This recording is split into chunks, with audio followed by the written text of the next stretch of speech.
Olá, bom, nesse vídeo aqui eu quero falar sobre os ciúmes partindo de uma visão psicanalítica. O ciúmes ele foi teorizado, pela observação de Freud, lá em 1922. Ele colocou três camadas dos ciúmes, que é o que vamos falar aqui nesse vídeo, tá ok? Sobre o ciúme, segundo Freud, o ciúmes é um estado afetivo que, como o luto, pode ser considerados como normais, em qualquer ser humano.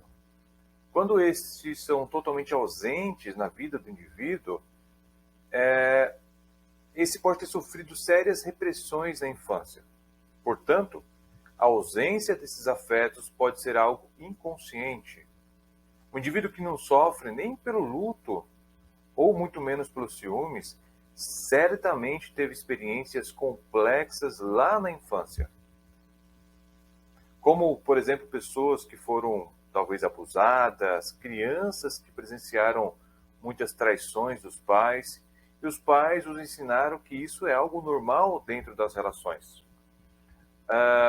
Nessa experiência pode gerar uma dependência emocional muito intensa, ou o comportamento de se afastar emocionalmente das pessoas, como uma defesa, é um mecanismo de defesa. Freud categorizou, então, três tipos de ciúmes. O competitivo, ou normal, o projetado e o delirante. Sobre o ciúmes normal, ou o competitivo, esse não tem muito o que dizer. Tá? Ele é bem fácil de se perceber. Ele vem também do sentimento de luto, do medo da perda, do desamparo, da sensação de estar perdendo o objeto amado. É um sentimento narcísico. É como se o indivíduo falasse, como pode estar me deixando? Como pode olhar para outra pessoa? Como pode ter alguém melhor do que eu? Ou também da raiva do rival, da ira daquele que agora é o novo par romântico da pessoa amada. E até mesmo, claro, um certo grau de autocrítica, de baixa autoestima, de autopunição, que busca se culpar pela perda da pessoa amada. Então, de forma bem resumida, o ciúmes normal ele pode vir da dor da perda ou pelo ódio do rival. Então é uma certa competição, tá? Mas Freud também observou que alguns indivíduos experimentam o ciúme de forma bissexual, ou seja, pode haver no homem, por exemplo, além do sofrimento da perda da mulher amada e do ódio pelo rival, uma tristeza por um sentimento inconsciente, tá? Um sentimento inconsciente de atração pelo outro homem e ódio pela mulher agora como rival. Esse é um grau mais forte dos ciúmes. Embora é dito como normal, esse tipo de ciúmes não é totalmente racional, tá? Ele tem raízes bastante profundas no inconsciente. Esses ciúmes vêm das primeiras relações da criança, como o complexo de Édipo, onde a criança quer tomar o pai, no caso do menino, e a mulher quer tomar a mãe, no lugar da mãe, no caso da menina. Mas também é muito comum isso na disputa de atenção dos irmãos. Isso é muito comum.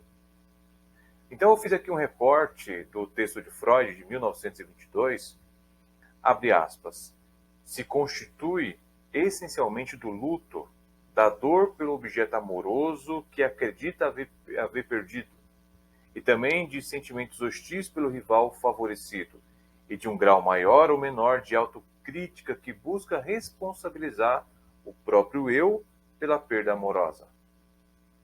Então, aqui eu trouxe de forma bastante resumida, o ciúmes normal ou competitivo, segundo um olhar psicanalítico. Foi o que Freud teorizou lá em 1922. Eu vou falar sobre agora o ciúmes projetado.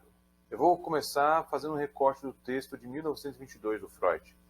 Abre aspas, o ciúmes da segunda camada, o projetado, deriva tanto no homem quanto na mulher da própria infidelidade realmente praticada ou de impulsos à infidelidade que cederam à repressão.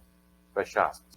Portanto, o ciúmes projetado deriva da própria infidelidade ou o sujeito com esse tipo de ciúmes tem grandes impulsos a ser infiel, que de alguma forma se rendeu à repressão, ou seja, conseguiu segurar, conseguiu reprimir o desejo de ser infiel. O desejo reprimido não vai embora simplesmente. É, Fica aí uma grande energia libidinal, tá? É muito forte. Portanto, a mente buscará mecanismos para aliviar essa energia. No relacionamento, há constantes tentações, não é verdade? Quem nega para si esses desejos sentirá grande pressão inconsciente, gerando uma angústia, fazendo com que o indivíduo tenha comportamentos um tanto destrutivos. Então, poderá adotar um mecanismo para aliviar essa pressão inconsciente. Ele buscará uma absolvição, projetando no outro o seu impulso à infidelidade, para ficar em harmonia com sua consciência. É como se o sujeito pensasse da seguinte forma: ora, se eu tenho esses desejos, mesmo amando a minha esposa, talvez ela também tenha desejos por outras pessoas. Então isso vai, de alguma forma, perturbando a pessoa. Tá? E se essa pessoa consegue reprimir, aí surge uma outra dúvida que também vai atormentando. Bom, se eu consigo me segurar, se eu consigo reprimir os meus desejos, quem me garante que ela também consegue segurar os desejos e reprimir? Então isso vai gerando uma certa paranoia na pessoa. Portanto, por não ser aceitável para o indivíduo ter esses desejos, ele projeta na outra pessoa, acusando de infidelidade. Pois isso o preserva da ideia de ser um traidor, por assim dizer. Aquilo que julgo no outro, na verdade, pode ser uma confissão. É muito complicado isso, né? Nossa mente ela é bastante complexa. Então, o ciúmes projetado é aquilo que existe dentro de mim e eu jogo para o outro. Isso pode ser consciente, mas principalmente, de forma geral, é inconsciente. Mas aqui a repressão tem um papel muito importante para a saúde da relação amorosa. O desejo encontrado num novo objeto será reprimido e redirecionado, então encontra satisfação no próprio objeto, ou seja, na pessoa amada. Eu gero uma grande carga de energia libidinal num objeto novo, e aí eu reprimo, ok? Eu reprimo, e aí então eu redireciono a minha energia para a pessoa amada. Então isso acaba aquecendo a relação, tá? E dá movimento. Então, por exemplo, a mulher está na cama com o maridão, mas pensando no Brad Pitt, tá? É um redirecionamento do desejo reprimido que encontra um retorno à fidelidade. Fantasias que são muito importantes. Claro que essa dinâmica é muito difícil de ser aceita pelo ciumento. Ele próprio não consegue perceber, porque geralmente é uma questão inconsciente. São mecanismos inconscientes. Então, de alguma forma, isso vai virando uma perturbação, delírios, tá? E a pessoa vai cada vez mais tendo essas neuroses. Então, de forma resumida, né, o ciúmes projetado é aquilo que eu tenho dentro de mim para que eu possa aliviar a minha angústia, eu projeto na outra pessoa.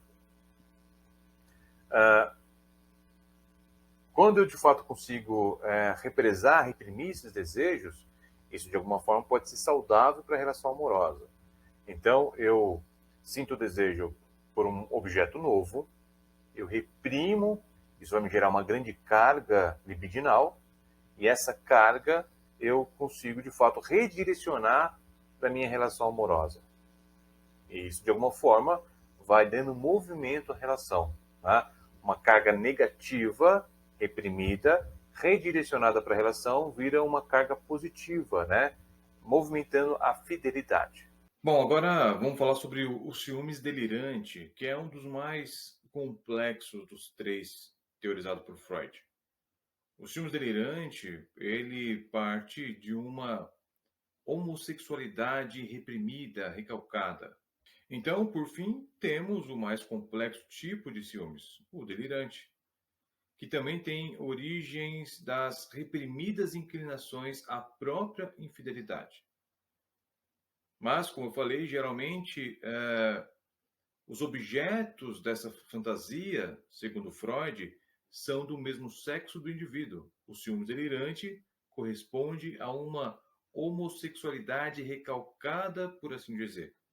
Então, essa homossexualidade negada no indivíduo será combatida por um mecanismo de defesa, pois é um impulso extremamente forte, porém escondido no inconsciente.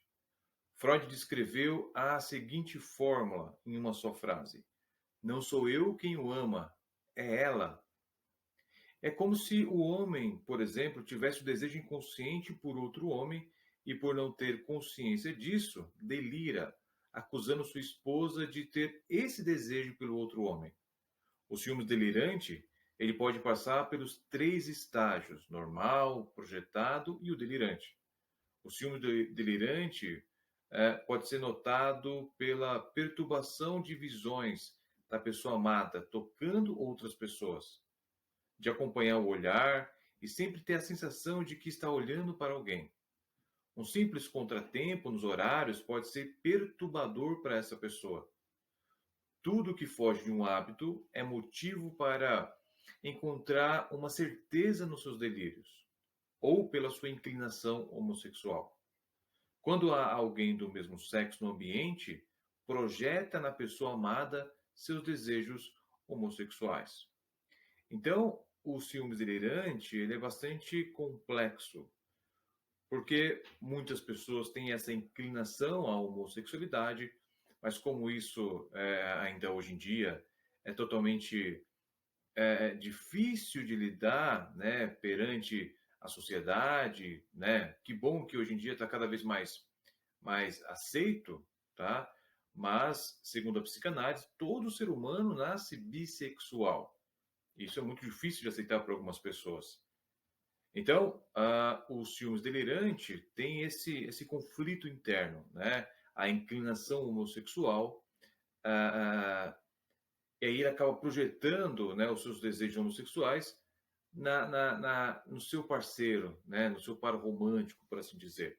É um mecanismo de dissociação, tá? Então ele se afasta daquilo que existe dentro dele para que de alguma forma encontre um certo alívio, um certo conforto na relação com o seu consciente, por assim dizer.